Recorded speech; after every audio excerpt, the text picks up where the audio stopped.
Стористе осы қысқа жабылатын помидор сокты көрсеткен кезімде өте көп адам рецептін сұрады. Соған орай рецепт шығарып отырмын. Барынша еңбегімізді бағалап, лайк, комментарий баса кетіңіздер. Ең алдымен қыздар банкамызды жақсылап стерилдеп аламыз. Сосын мына жуып кептірілген овощтарымызды жайғастырып шығамыз. Бұлардан қанша мөлшерде салу керек рецептке жазып қоятын боламын.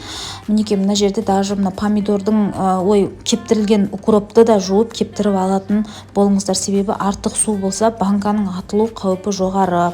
Барынша кепкен болу керек овощтардың барлығы. Сосын мына жерде барлығын жайғастырып болғаннан кейін помидордың согын сарқылдатып тұрып қайнатып аласыздар. Жақсылап қайнап тұрған, сарқылдап тұрған сокты жай-жайлап банкіге құйыңыздар. Бірдесіне құйсаңыздар банкілеріңіз жарылып кетуі мүмкін. Сосын 20 минут тұрады. 20 минуттан кейін қайтадан жаңағы сокты қазанға құйып сарқылдатып қайнатамыз. Жақсылап сапырып, осылай сапырып қайнауға қалдырамыз. Қайнағанша тұз, қантын саламыз. Әр литріне 1 қасықтан салады негізі.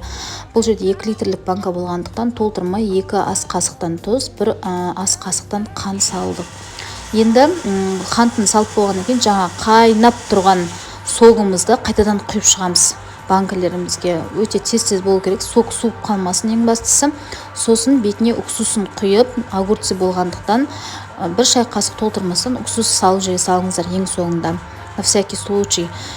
Сосын жақсылап қысқышпен қысып жауып тастаймыз. Қысқыштарыңыз өте жақсы жабатын болсын, ауа кірмейтіндей қысып тастаңыздар. Сосын төңкеріп жылы жерге орап сақтап қоямыз. Банкамыз дайын.